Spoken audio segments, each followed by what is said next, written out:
అందరికీ జై భీమ్. నేను Rajesh Mahasen. Welcome to Mahasen media. Nara Lokesh గారికి బ్రతకడం చేత కదండి.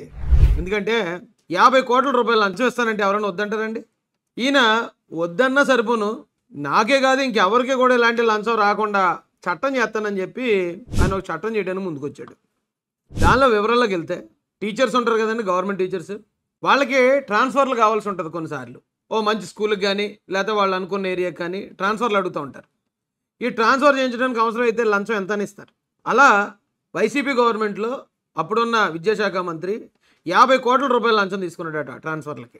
ఇప్పుడు లోకేష్ గారికి చక్కగా ఆయన కూడా ఇప్పుడు విద్యాశాఖ మంత్రి, ఆయన కూడా సంపాదించుకోవచ్చు. ఆయన 50 కోట్లు సంపాదించి ఈయన 100 కోట్లు సంపాదించుకునే అవకాశం ఉంది. కానీ ఈయన ఏం చేస్తున్నాడు తెలుసా? ఈ ట్రాన్స్ఫర్లు అనే విషయంలో రాజకీయ నాయకుల ప్రమేయం, రికమెండేషన్లు పనిచేయకుండా ఒక పటిష్టంగా ఒక చట్టం చేసేద్దాం. రేపొద్దున ఇక ఏ విద్యాశాఖ మంత్రి ఉన్నా సరే ఇలా ఉద్యోగుల్ని ట్రాన్స్ఫర్ల పేరుతో డబ్బులకు వేధించకుండా చేసేద్దాం. అంటే ఎందుకంటే అండి, ఇది చట్టం ఇప్పుడు రాజకీయ పలుకుబడి ఉన్న వాళ్ళకి, డబ్బులు ఉన్న వాళ్ళకి ఈజీగా పని అయిపోతుంటుంది ట్రాన్స్ఫర్.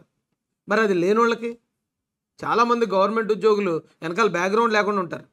వాళ్ళకి సరైన ట్రాన్స్ఫర్లు రాకుండా చాలా కష్ట నష్టాలు అనుభవించేస్తూ ఉంటారు. వాళ్ళను దృష్టిలో పెట్టుకుని అందరికీ సమానంగా ఉండాలి ట్రాన్స్ఫర్ల విషయంలో. సో దీనికి ఒక పటిష్టమైన చట్టం చేసేస్తే ఇక చట్టం తన పని తను చేసుకుపోతూ ఉంటుందండి. రికమెండేషన్లు అవసరం ఉండదు, లంచాలు అవసరం ఉండదు, ట్రాన్స్పరెంట్గా అందరికీ సమానంగా ఈ ట్రాన్స్ఫర్లు అనేవి జరుగుతాయి. గ్రేట్ అండి లోకేష్ గారు.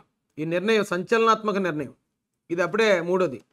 మొదటి నిర్ణయం, ఈ ఎవరైతే స్టూడెంట్స్ ఫీజులు కట్టలేక సర్టిఫికేట్లు ఆ కాలేజ్ యాజమాన్యంలో ఉండిపోతే, అటు ఆ సర్టిఫికేట్లు తెచ్చుకోలేక, ఇటు వేరే కోర్సు జాయిన్ అవ్వలేక, అటు ఉద్యోగానికి వెళ్ళలేక మధ్యలో మిగిలిపోయిన స్టూడెంట్స్కి, కొన్ని లక్షల మంది స్టూడెంట్స్ భవిష్యత్తుని ఒక్క మాటతో వాళ్ళ సర్టిఫికేట్లు వాళ్ళకి ఇచ్చేయండి అని యాజమాన్యాలకి చెప్పడం ద్వారా ఒక్క మాటతో కొన్ని వేల లక్షల మంది స్టూడెంట్స్ భవిష్యత్తుని నిలబెట్టిన నారా లోకేష్ గారు నిన్నటికి నిన్న తిరుపతిలో సెల్కాన్ అనే కంపెనీ ఒక కొత్త వైఫై రూటర్ను లాంచ్ చేస్తూ కంపెనీ పెట్టి దానిలో 1000 మందికి ఉద్యోగాలు.